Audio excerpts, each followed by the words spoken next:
ಬೆಳಗಾವಿ ಸುದ್ದಿ.com ವೀಕ್ಷಕರಿಗೆ ನಮಸ್ಕಾರ. ಇವತ್ತು ಬೆಳಗ್ಗೆ ವೀರಮಾತೆ ವೀರರಾಣಿ ಕಿತ್ತೂರು ಚೆನ್ನಮ್ಮಾಜಿಯ ಸಮಾಧಿ ಸ್ಥಳ ಬೈಲಹೊಂಗಲ. ಈ ಬೈಲಹೊಂಗಲದಲ್ಲಿರುವಂತಹ ವೀರರಾಣಿ ಕಿತ್ತೂರು ಚೆನ್ನಮ್ಮಾಜಿಯ ಸಮಾಧಿ ಸ್ಥಳಕ್ಕೆ ಇವತ್ತು ಬಸನಗೌಡ ಪಾಟೀಲ್ ಯತ್ನಾಳ್ ಮತ್ತು ಪಂಚಮಸಾಲಿ ಗುರುಪೀಠದ ಜಗದ್ಗುರುಗಳಾದಂಥ ಜಯ ಮೃತ್ಯುಂಜಯ ಮಹಾಸ್ವಾಮೀಜಿಗಳು ಇವತ್ತು ಇಬ್ಬರು ಒಟ್ಟಿಗೆ ಬಂದು ವೀರರಾಣಿ ಕಿತ್ತೂರು ಚೆನ್ನಮ್ಮಾಜಿಯ ಸಮಾಧಿ ಸ್ಥಳಕ್ಕೆ ಪುಷ್ಪ ಗೌರವವನ್ನು ಸಮರ್ಪಿಸಿದರು. ವಿಶೇಷವಾದಂತಹ ಪೂಜೆಯನ್ನು ಕೂಡ ಮಾಡಿದರು.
ಸ್ವಾಮೀಜಿ ಸಮಾಧಿ ಸ್ಥಳಕ್ಕೆ ಭೇಟಿ ಕೊಟ್ಟು ಸಾಹೇಬರು ಬಂದಿದ್ದಾರೆ. ಒಂದು ವಿಚಾರ, ಈ ಯತ್ನಾಳ್ ಮತ್ತು ಸಂಗೊಳ್ಳಿ ರಾಯಣ್ಣ ವಿಚಾರದಲ್ಲಿ ತಾರತಮ್ಯ ಆಗ್ತಿದೆ ರಾಜ್ಯ ಸರ್ಕಾರದಿಂದ ಅನ್ನೋ ಆರೋಪ ಸಾಕಷ್ಟು ದಿನಗಳಿಂದ ಕೇಳಿ ಬರ್ತಾ ಇದೆ. ಈ ಬಗ್ಗೆ ಸರ್ಕಾರದ ಗಮನ ಸೆಳೆಯುವ ಕೆಲಸವನ್ನು ತಾವು ಏನು ಮಾಡ್ತೀರಿ ಅಂತ? ಈಗಾಗಲೇ ನಾನು ರಾಜ್ಯಾದ್ಯಂತ ನಮ್ಮ ಜನಾಂಗದವರು ಸರ್ಕಾರಕ್ಕೆ ಒತ್ತಡ ಹಾಕಿದ್ದಾರೆ. ಚೆನ್ನಮ್ಮನ ಮಾನಸ ಪುತ್ರ ಸಂಗೊಳ್ಳಿ ರಾಯಣ್ಣ ಅಭಿವೃದ್ಧಿ ಮಾಡಿದ್ದು ನಮಗೆಲ್ಲ ಭಾಳ ಸಂತೋಷ ಉಂಟು ಮಾಡಿದೆ. ಅದೇ ಥರನಾಗಿ ಅವರ ರಾಜಮಾತೆ ಇರತಕ್ಕಂಥ ಚೆನ್ನಮ್ಮನ ಸ್ಮಾರಕಗಳು ಅಭಿವೃದ್ಧಿ ಆಗಬೇಕನ್ನುವಂಥದ್ದೇ ಇಡೀ ಕಿತ್ತೂರು ನಾಡಿನ ಜನರ ಅಭಿಪ್ರಾಯವಾಗಿದೆ. ಆ ಬಗ್ಗೆ ಸರ್ಕಾರ ಎಚ್ಚೆತ್ತುಕೊಂಡು ಯಾರಿಗೂ ತಾರತಮ್ಯ ಆಗೋದು ಬೇಡ. ಈ ಭಾಗದ ಮಲ್ಲಮ್ಮ ಆಗಿರ್ಬೋದು, ಅಮಟೂರು ಬಾಳಪ್ಪ ಆಗಿರ್ಬೋದು, ಯಾರು ಸ್ವತಂತ್ರ ಹೋರಾಟ ದುಡಿದಾರೋ ಎಲ್ಲರೂ ಒಂದೇ ದೃಷ್ಟಿಯಲ್ಲಿ ನೋಡೋ ಪ್ರಯತ್ನವನ್ನು ಸರ್ಕಾರ ಮಾಡಲಿ. ರಾಯಣ್ಣನ ಅಭಿವೃದ್ಧಿ ಪ್ರಾಧಿಕಾರ ಮಾಡಿ ಅದನ್ನು ಡೆವಲಪ್ಮೆಂಟ್ ಮಾಡಿದ್ದು ಇಡೀ ನಾಡಿನ ಜನತೆ ಸ್ವಾಗತ ಮಾಡ್ತೇವೆ, ಸಂತೋಷ. ಜನರಿಗೇನು ಚೆನ್ನಮ್ಮಂದು ಯಾಕೆ ಡೆವಲಪ್ಮೆಂಟ್ ಆಗಿಲ್ಲ ಅದ್ರ ಬಗ್ಗೆ ಗಮನ ಕೊಡಲಿ ಅಂತ ಆ ನಿಟ್ಟಲ್ಲಿ ಸರ್ಕಾರದವರು ಯಾವುದೇ ಸ್ವತಂತ್ರ ಹೋರಾಟಗಾರರಿಗೆ, ಅದು ಚೆನ್ನಮ್ಮ ಇರಲಿ, ಮೆಲ್ಲಮ್ಮ ಇರಲಿ, ಅಬ್ಬಕ್ಕ ರಾಣಿ ಇರಲಿ, ಒಣಕೆ ಒಬ್ಬವ ಇರಲಿ, ಅಥವಾ ಸಿಂಧೂರು ಲಕ್ಷ್ಮಣ ಇರಲಿ, ಶಿವಾಜಿ ಮಹಾರಾಜ್ ಇರಲಿ, ಯಾರೇ ಹೋರಾಟಗಾರರ ಸ್ಮಾರಕಗಳನ್ನು ಅಭಿವೃದ್ಧಿಪಡಿಸೋ ನಿಟ್ಟೊಳಗೆ ಯಾವುದೇ ರೀತಿ ತಾರತಮ್ಯವನ್ನು ಯಾವುದೇ ಸರ್ಕಾರಗಳು ಮಾಡಬಾರ್ದು. ಈ ನಿಟ್ಟಿನ ಮುಖ್ಯಮಂತ್ರಿಗಳು ಮತ್ತೊಮ್ಮೆ ಆ ಬಜೆಟ್ನಲ್ಲಿ ಕೊಟ್ಟಂಥ ಅನುದಾನದ ಕುರಿತು ಪುನರ್ ಪರಿಶೀಲನೆ ಮಾಡಿ ಚೆನ್ನಮ್ಮನ ಅಭಿವೃದ್ಧಿ ಪ್ರಾಧಿಕಾರಕ್ಕೂ ಸಮಾನವಾಗಿರ್ತಕ್ಕಂಥ ಹಣ ಹಂಚಿಕೆ ಆಗಬೇಕನ್ನುವಂಥದ್ದು ನಾನು ಸರ್ಕಾರಕ್ಕೆ ಒತ್ತಾಯ ಮಾಡ್ತೀನಿ. ಈಗ ಸ್ವಾಮೀಜಿ ಒಂದು ಡೆಡ್ಲೈನನ್ನು ಕೊಟ್ಟಿದ್ರಿ, ಏಪ್ರಿಲ್ 10 ಲಾಸ್ಟ್ BJP ಅವರಿಗೆ ಯತ್ನಾಳ್ ಅವರ ಉಚ್ಚಾಟನೆ ಆದ ಬಳಿಕ ಮತ್ತೆ ಪಕ್ಷಕ್ಕೆ ಸೇರಬೇಕು ಅಂತ, ಇಲ್ಲ ಅಂತಂದರೆ 13ನೇ ತಾರೀಕು ಬೃಹತ್ ಮಟ್ಟದ ಸಮಾವೇಶ ಮಾಡ್ತೀನಿ. ಇಡೀ ನಾಡಿನ ಜನತೆ ಇವತ್ತು ಬಸವನಗೌಡರು ಉತ್ತರ ಕರ್ನಾಟಕ ಪರವಾಗಿ ಹೋರಾಟ ಮಾಡಿದ ಪರಿಣಾಮ, ನಮ್ಮ ಸಮುದಾಯ ಅಷ್ಟೇ ಅಲ್ಲ ಉಳಿದ ಅನೇಕ ಜನಾಂಗದವರ ಪರವಾಗಿ ಮೀಸಲಾತಿಗಾಗಿ ಹೋರಾಟ ಮಾಡಿದ ಪರಿಣಾಮ ಮತ್ತು ಅವ್ರು ನಂಬಿರುವಂಥ ತತ್ವ ಸಿದ್ಧಾಂತಗಳು ಹಿಂದುತ್ವದ ಪರವಾಗಿ ಹೋರಾಟ ಮಾಡಿದ ಪರಿಣಾಮ ಇಡೀ ಕರ್ನಾಟಕ ಜನತೆ ಅವ್ರ ಪರವಾಗಿದೆ. ಆ ಕಾರಣಕ್ಕೋಸ್ಕರವಾಗಿ ನಮ್ಮ ಹೋರಾಟಕ್ಕೆ ದುಡಿದ ಪರಿಣಾಮ ಅವರ ಕಷ್ಟ ಕಾಲದಲ್ಲಿ ನಾವೆಲ್ಲ ಇರಬೇಕಾಗಿರೋದು ನಮ್ಮ ಕರ್ತವ್ಯ. ಅದು ನಮ್ಮ ಭಾರತೀಯ ಸಂಸ್ಕೃತಿ, ಗುರು ಸಂಸ್ಕೃತಿ. ಒಬ್ಬ ಶಿಷ್ಯನಿಗೆ, ಒಬ್ಬ ಭಕ್ತನಿಗೆ ಯಾರಾದರೂ ಕುತಂತ್ರದ ಮೂಲಕ ಅನ್ಯಾಯ ಮಾಡಿದರೆ, ಮೋಸದ ಮೂಲಕ ಅನ್ಯಾಯ ಮಾಡಿದರೆ ಅವ್ರ ಜೊತೆ ಇರುವಂಥದ್ದು ನಮ್ಮ ಸಂಸ್ಕೃತಿ. ಹಿಂದೆ ಯಡಿಯೂರಪ್ಪನವರು ಮುಖ್ಯಮಂತ್ರಿ ಕೇರಳ ಸಂದರ್ಭ ಆಗಿರ್ಬೋದು, ಅವರನ್ನು ಮುಖ್ಯಮಂತ್ರಿ ಮಾಡಿಸಿದ ಅನೇಕ ಮಠಾಧೀಶರು ಅವ್ರ ಪರವಾಗಿ ಮಾತಾಡ್ತಿದ್ರು. ಸ್ವತಃ ಸಿದ್ಧಗಂಗೆ ಶ್ರೀಗಳವರು ಮಾತಾಡ್ತಿದ್ರು. ಉದ್ದೇಶ ಏನು? ಸಮುದಾಯದ ನಾಯಕರಿಗೆ ಅನ್ಯಾಯ ಆಗಬಾರ್ದು ಅಂತೇಳಿ. ಹಾಗಾಗಿ ನಾನು ನಮ್ಮ ಸಮುದಾಯದ ನಾಯಕನಿಗೆ ಅನ್ಯಾಯ ಆದಾಗ ನಾನು ಅವ್ರ ಪರ ನಿಲ್ಲೋದು ನನ್ನ ಕರ್ತವ್ಯ. ಗೌಡರು ಒಬ್ಬರೇ ಅಲ್ಲ, ಈ ನಾಡಿನೊಳಗೆ ಯಾರು ಮೀಸಲಾತಿ ಹೋರಾಟಕ್ಕೆ ದುಡ್ದಾರಲ್ಲ, ಅವನು ಯಾವುದೇ ಜಾತಿಯಲ್ಲಿ ಯಾವುದೇ ಪಕ್ಷದಲ್ಲಿ ಒಬ್ಬ ದನಕಾಯಿ ಹುಡುಗನ ಅನ್ಯಾಯ ಆದಾಗೋ ಅವ್ರ ಪರ ನಿಲ್ಲುವ ನನ್ನ ಬದ್ಧತೆ. ಅದನ್ನು ಮಲೆಮಹದೇಶ್ವರ ಬೆಟ್ಟದಲ್ಲಿ ಪ್ರಮಾಣ ಮಾಡಿಬಿಟ್ಟಿದ್ದಾರೆ. ಆ ಪ್ರಕಾರವಾಗಿ ನಮ್ಮ ಸಮಾಜ ಮೀಸಲಾತಿ ಹೋರಾಟಕ್ಕೆ ತನು ಮನ ಧನದಿಂದ ನಿಸ್ವಾರ್ಥವಾಗಿ ಸರ್ಕಾರನ ಎದುರಾಕೊಂಡು ಒಳಗೂ ಮತ್ತು ಹೊರಗೂ ದುಡಿದಂತಹ ಬೆರಳೆಣಿಕೆ ವ್ಯಕ್ತಿಗಳಲ್ಲಿ ಅಗ್ರಗಣ್ಯರು ನಮ್ಮ ಬಸವನ ಪಾಟೀಲ್ ಯತ್ನಾಳ್ ಅವರು. ಹಾಗಾಗಿ ಅವ್ರ ಪರ ನಿಲ್ಲೋದು ನಾನಿಲ್ಲಾರ್ದು ಮತ್ತು ಇನ್ಯಾರಿಲ್ಲ ಸಾಧ್ಯ ಐತಿ. ಹಾಗಾಗಿ ಅನೇಕ ಪೂಜ್ಯರುಗಳು ಅವರಿಗೆ ಆಶೀರ್ವಾದ ಮಾಡಿದ್ದಾರೆ. ನಾನು ಗುರುಗಳಾಗಿ ನನ್ನ ಸಮಾಜದ ಬದ್ಧತೆ, ನನ್ನ ಕಮಿಟ್ಮೆಂಟ್ ಅದು. ನಾನು ಅವ್ರ ಪರವಾಗಿ ನಿಲ್ಲುವಂಥ ಕೆಲಸ ಮಾಡಿದ್ದೀನಿ.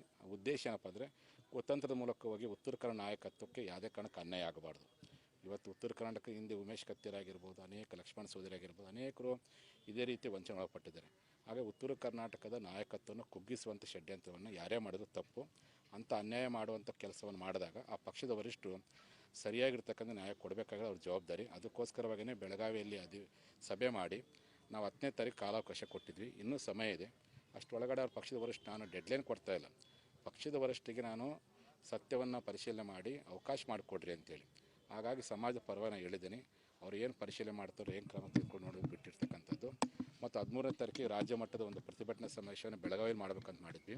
ಹಾಗಾಗಿ ನಿನ್ನೆ ವಿಜಯಪುರದಲ್ಲಿ ಸಭೆ ಕರೆದಾಗ ಲಿಂಗಾಯತರಷ್ಟೇ ಅಲ್ಲ, ಎಲ್ಲ ಹಿಂದುಳಿದ ದಲಿತ ಸಮುದಾಯದ ಪರವಾಗಿ ಏನು ಧ್ವನಿ ಎತ್ತಿದ್ರು ಆ ಎಲ್ಲ ಸಮಾಜರು ಕೂಡಿಕೊಂಡು, ಹಿಂದೂ ಪರ ಸಂಘಟನೆಗಳೆಲ್ಲರೂ ಕೂಡಿಕೊಂಡು ಒಟ್ಟಾಗಿ ಮೇ 11ನೇ ತಾರೀಕಿಗೆ ನಾವು ರಾಷ್ಟ್ರೀಯ ರ್ಯಾಲಿ ಅಂತೇಳಿ ಈ ಒಂದು ಪ್ರತಿಭಟನಾರ್ಥವಾಗಿ ನ್ಯಾಷನಲ್ ರ್ಯಾಲಿಯನ್ನು ವಿಜಯಪುರ ಮಹಾನಗರದಲ್ಲಿ ಮಾಡಬೇಕಂತ ಈಗಾಗಲೇ ಬೆಳಗಾವಿಯಲ್ಲಿ 2 ದೊಡ್ಡ ಸಮಾವೇಶ ಮಾಡೇವಿ. ಹಾಗಾಗಿ ವಿಜಯಪುರ ಒಂದು ಭಾವನಾತ್ಮಕ ಸಂಬಂಧ ಬಸವನಗೌಡರಿಗೂ ಆ ನೆಲಕ್ಕೂ ಮೇ 11ನೇ ತಾರೀಕು ಅದೇ ಏಪ್ರಿಲ್ 13 ತಾರೀಕು ವಿಜಯಪುರದಲ್ಲಿ ಸಭೆ ಕರೆದಾಗ ಎಲ್ಲ ಕಡೆ ಪ್ರತಿಭಟನೆ ಆಗ್ತದೆ. ಇನ್ನೂ ಪ್ರತಿ ಹಳ್ಳಿಯಲ್ಲಿ ವಾರ್ಡ್ಗಳಲ್ಲಿ ಪ್ರತಿಭಟನೆ ಮಾಡಕತ್ತಾರೆ ಅಭಿಮಾನಿಗಳು. ಇನ್ನೂ ಅವ್ರಿಗೆ ಅವಕಾಶ ಕೊಡೋಣ. ಅದು ಮುಗಿಸ್ಕೊಂಡು ಮೇ 11ನೇ ತಾರೀಕಿಗೆ ನಾವಲ್ಲಿ ಇದು ಮಾಡ್ಕೊಂಡು 13ನೇ ತಾರೀಕು ಜಿಲ್ಲಾ ಮಟ್ಟದಲ್ಲಿ ಬೆಳಗಾವಿ ಜಿಲ್ಲಾ ಇಲ್ಲಿ ಗುಂಡುಪಾಟಿ ಇಲ್ಲೇ ಆದರೆ ಅವರು ಜಿಲ್ಲಾ ಮಟ್ಟದ 13 ತಾರೀಕು ಬೆಳಗಾವಿಯಲ್ಲಿ ಮಾಡ್ತಾರೆ.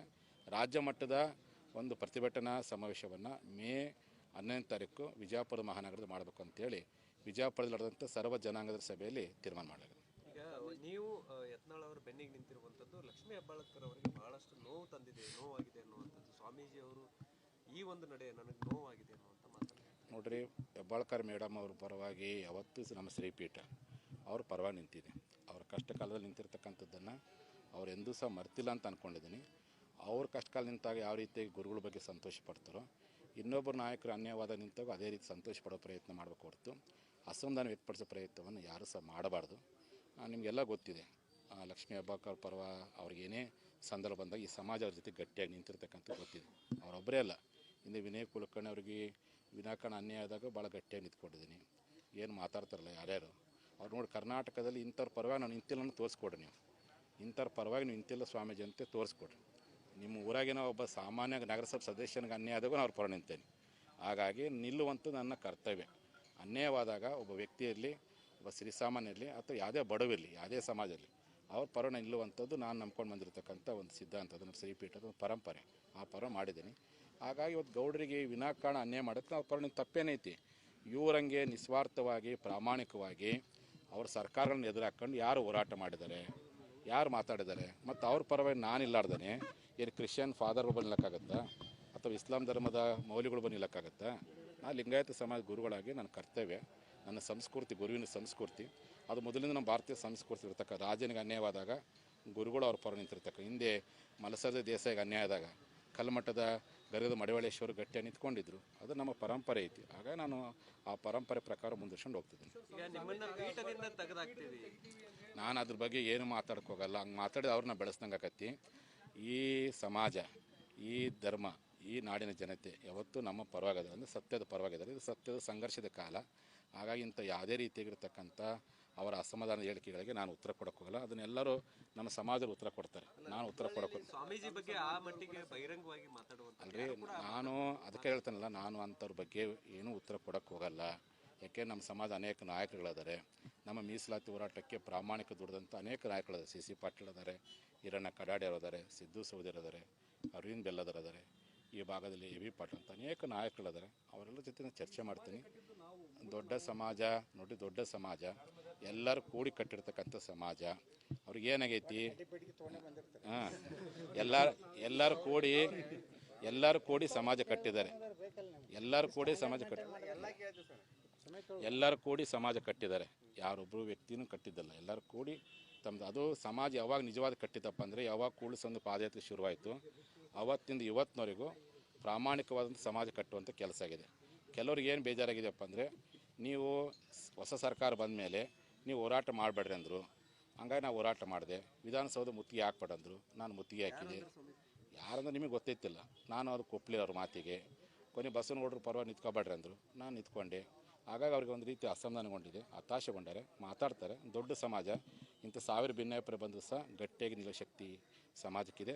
ಮತ್ತು ಇಡೀ ನಾಡಿನ ಜನತೆ ಪಂಚಮಸಾಲಿಯರು ಯಾರು ಪ್ರಾಮಾಣಿಕ ಕೆಲಸ ಮಾಡಿ ಗುರುಗಳು ಯಾರಾದ್ರಂತ ಅವ್ರಿಗೆ ಗೊತ್ತೈತಿ, ಯಾರು ನಮ್ಮ ಮೀಸಲಾತಿ ಹೋರಾಟ ಗಟ್ಟೆ ದುಡಿದ್ರಂತ ಅವ್ರಿಗೆ ಗೊತ್ತೈತಿ. ಅದಕ್ಕಾಗಿ ಇಡೀ ನಾಡಿನ ಜನತೆ, ಇಡೀ ನಮ್ಮ ಸಮಾಜ ಬಸವನಗೌಡರ ನಾಯಕತ್ವವನ್ನು ಒಪ್ಪೈತಿ, ಗುರುಗಳ ಪ್ರಾಮಾಣಿಕ ಹೋರಾಟವನ್ನು ನಂಬಿದೆ. ಹಾಗಾಗಿ ಜನರ ಪರವಾಗಿ ನಿಂತಿರ್ತಕ್ಕಂಥ ನಮ್ಮಂಥವ್ರಿಗೆ, ಅಂಥ ಚೆನ್ನಮ್ಮನಿಗೆ ಅನೇಕ ರೀತಿ ತೊಂದರೆ ಕೊಟ್ಟರು ಅಂತೇಳಿ ನಾವು ಎಂದೂ ಸಹ ಧೃತಿಗೆಡಕ್ಕೆ ಹೋಗಲ್ಲ. ಧೈರ್ಯವಾಗಿ ಸತ್ಯದ ಪರವಾಗಿ, ಧರ್ಮದ ಪರವಾಗಿ ನಾವು ಕೆಲಸ ಮಾಡ್ಕೊಂಡು ಹೋಗ್ತೀವಿ.